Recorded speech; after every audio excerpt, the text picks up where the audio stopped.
उत्तर प्रदेश की राजनीति में एक बार फिर वो संगठन चर्चा में है जो कभी योगी आदित्यनाथ की पहचान से गहराई तक जुड़ा था। हिंदू युवा वाहिनी गोरखनाथ मठ के महंत से मुख्यमंत्री बनने तक के सफर में यह संगठन न केवल योगी के विचारधारा का प्रतीक रहा बल्कि राजनीतिक रूप से भी उनका आधार रहा है। लेकिन अब जबकि यह संगठन फिर से सक्रिय हो रहा है तो सवाल उठता है कि क्या अब इसकी जरूरत है, और इसकी जरूरत अगर है तो क्यों पड़ी। क्या यह सिर्फ एक सामाजिक सांस्कृतिक पहल है या फिर इसके पीछे भाजपा की अंदरूनी सियासत और योगी की रणनीतिक वापसी का कोई बड़ा संदेश छिपा है। सन 2002 में गोरखपुर में रामनवमी के दिन गठित हिंदू युवा वाहिनी योगी आदित्यनाथ की सोच और राजनीतिक शैली का विस्तार थी। इस संगठन ने युवाओं में आक्रामक हिंदुत्व, राष्ट्रवाद और सांस्कृतिक चेतना का संदेश फैलाया। पूर्वी उत्तर प्रदेश में इसकी जड़ें इतनी मजबूत थी कि योगी के जनाधार में इसने निर्णायक भूमिका निभाई थी।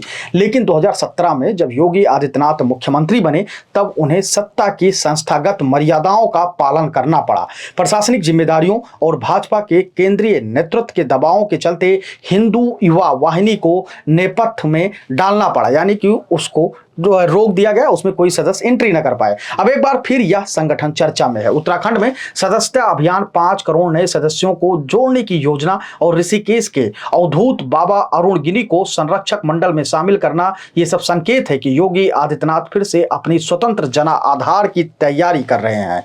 नरेंद्र मोदी का तीसरा कार्यकाल संभवतः आखिरी हो। अमित शाह 2029 के लिए खुद को भी पेश कर रहे हैं। ऐसे में उत्तर प्रदेश जैसे बड़े राज्य में नेतृत्व को लेकर नई गणनाएं शुरू हो चुकी हैं। केशव प्रसाद मौर्य को मुख्यमंत्री बनाने की चर्चाएं हैं और ओबीसी चेहरों को आगे लाने की रणनीति योगी के लिए चुनौती बन रही है। ऐसे में अगर भाजपा नेतृत्व योगी को किनारे करना चाहे तो उनके पास एक स्वतंत्र शक्ति और जना आधार की आवश्यकता है। तो अब सवाल उठता है कि क्या भाजपा के भीतर शक्ति संतुलन की रणनीति है।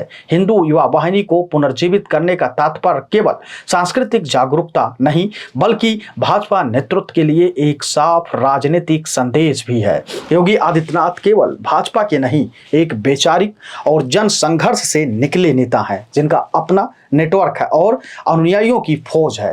भाजपा नेतृत्व यदि उन्हें राजनीतिक रूप से सीमित करने की कोशिश करता है तो यह संगठन उनकी ताकत का आधार बनेगा। इस संगठन की पुनरावृत्ति सिर्फ एक धार्मिक या सांस्कृतिक विस्तार नहीं है, इसमें भाजपा के लिए राजनीतिक संदेश भी छिपा हुआ है। मोदी शाह युग के बाद का नेतृत्व कैसा होगा, ये बड़ा सवाल है। योगी उस सवाल का हिस्सा बनना चाहते हैं। योगी इस योजना के खिलाफ अपने समर्थन को फिर से संगठित करना चाहते हैं। अब यहां एक और सवाल उठता है कि क्या यह संगठन 2029 की तैयारी में है। बिल्कुल, जब नरेंद्र मोदी सक्रिय राजनीति से अलग होंगे या हो तो योगी के पास देशव्यापी संगठनात्मक ताकत होगी। हिंदू युवा वाहिनी की सक्रियता सिर्फ योगी की भावनात्मक या वैचारिक प्रतिबद्धता नहीं, यह सियासी आत्मनिर्भरता की योजना है।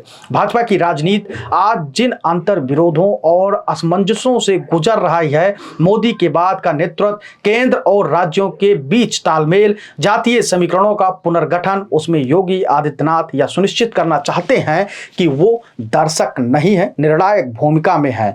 यदि आने वाले वर्षों में भाजपा के भीतर नेतृत्व परिवर्तन होता है तो हिंदू युवा वाहिनी योगी की वह राजनीतिक सेना होगी जो न केवल उन्हें मुकाबले में टिकाएगी बल्कि उन्हें नेतृत्व के कतार में सबसे आगे भी रखेगी। यह सिर्फ संगठन नहीं, शक्ति का प्रतीक है और जब राजनीति में शक्ति संतुलन डगमगाता है तो ऐसे ही प्रतीकों की वापसी होती है। हिंदू युवा वाहिनी की वापसी सिर्फ एक संगठन के पुनर्जीवन की खबर नहीं है, यह एक बड़े राजनीतिक घटनाक्रम का इशारा है। उत्तर प्रदेश की राजनीति से शुरू होकर यह संदेश सीधे दिल्ली तक जाता है। भाजपा के राष्ट्रीय नेतृत्व में यह चिंता साफ दिख रही है कि मोदी के बाद किसके पास जन समर्थन और वैचारिक नेतृत्व दोनों है। केशव प्रसाद मौर्य जैसे ओबीसी चेहरों को आगे लाने की कोशिश इसी रणनीति का हिस्सा माना जा रहा है, मगर योगी आदित्यनाथ इसके स्वाभाविक उत्तराधिकारी बनकर उभर रहे हैं जिनके पास वैचारिक प्रतिबद्धता, जन समर्थन और संगठन क्षमता तीनों है। जब कोई मुख्यमंत्री रहते हुए एक निजी संगठन को फिर से सक्रिय करता है तो यह सिर्फ एक सांस्कृतिक प्रयास नहीं बल्कि एक राजनीतिक संदेश भी होता है। हिंदू युवा वाहिनी का पुनर्गठन यह संकेत देता है कि योगी अब भाजपा पर निर्भर नहीं रहना चाहते, बल्कि अपनी जनसेना तैयार कर रहे हैं। 2024 में भाजपा को फिर से सत्ता तो मिल गई, लेकिन वह 2014 या 2019 जैसी निर्णायक जीत नहीं रही थी। ऐसे में 2029 को लेकर भाजपा के भीतर नए समीकरण बन रहे हैं। योगी आदित्यनाथ ने यह अब समझ लिया है कि अगर उन्हें राष्ट्रीय नेतृत्व में जगह बनानी है तो संघ या भाजपा के केंद्रीय नेतृत्व के भरोसे नहीं, बल्कि अपनी जमीनी ताकत से बनानी होगी। हिंदू युवा वाहिनी की पुनः सक्रियता योगी आदित्यनाथ का न केवल राजनीतिक भविष्य सुरक्षित करने का प्रयास है, बल्कि भाजपा की केंद्रीय सत्ता के लिए एक वैचारिक और जन आधारित चुनौती भी है।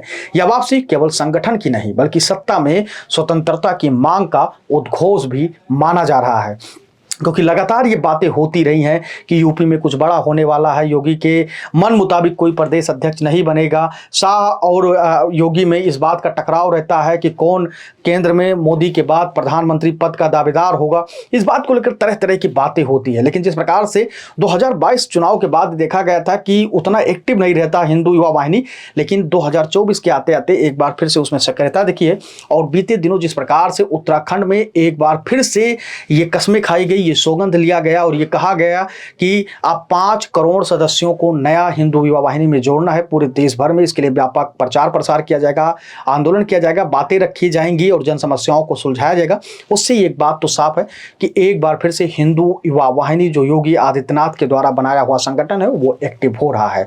आप अपनी राय हमको जरूर दीजिएगा कमेंट सेक्शन में, क्योंकि आपकी राय देने से, आपके कमेंट्स करने से, आपकी टिप्पणी करने से हमें बहुत सारा अनुभव मिलता है, बहुत सारी चीजें सीखने को मिलती है और जानने की कोशिश करते हैं आखिर में कि आप लोग जो कुछ भी कह रहे हैं कमेंट सेक्शन में उसका मतलब क्या है और आगे क्या कुछ उत्तर प्रदेश की राजनीति में होने वाला है और देश में क्या कुछ स्थिति बदलेगी। धन्यवाद।